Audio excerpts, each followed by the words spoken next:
Ako po si Anito Pabrian na nagkasakit sa leptospirosis. Tapos, nung dinala ko sa Pampanga, Lunes, tapos dumating ang amo ko sa Pampanga, Huwebes, dinala ko sa Quezon City ulit.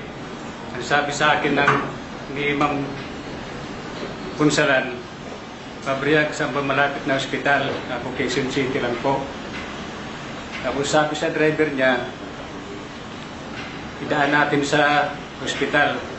Pagdating sa ospital, doon na nila ako na ipinasulat muna sa pangalan ko ni Ma'am. Hindi na ako magpagsulat. Ngayon, nandun lang ako sa upuan. Wala nag-asikaso sa akin.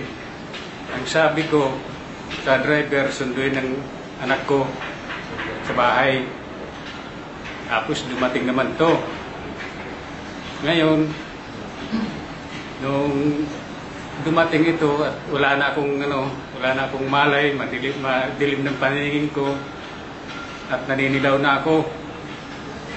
Tapos sabi ito, umiyak ito, yung anak ko na, Papa, subukan mo ito na itong gamot. Di, uminom ako nito. Tapos, pagkainom ko ito, sumukan ako ng dugo. Ngayon, sabi ng mga tao, Doktor, bakit hindi nyo asikasuhan si Manong sumukan na ng dugo? Ayun, nasikaso na nila ako, linagyan nila sa ng room. Pagdating doon sa room, nagpirahan na nila ako, dinala na ako sa ICU. Pagdating sa ICU, doon na, puro na sa akin, puro check-up sa akin. Sa 7 araw ko doon, 7 rin ang nawala doon sa ICU room. Tapos, pagka galing-galing ko, dinala rin ako sa 3rd floor. Doon naman, may namatay din sa kasamahan ko. 3 rin ang namatay doon. Ako lang po ang nakaligtas. Kaya, papasalamat din ako sa C24/7 na ito ang nakagaling sa akin. Salamat sa C24/7.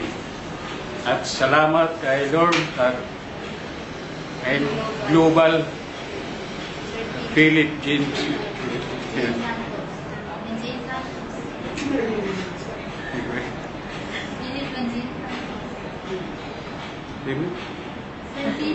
Ay, Philip Engine. Salamat. Salamat sa alliance. Yan ang nakagaling sa akin. Salamat.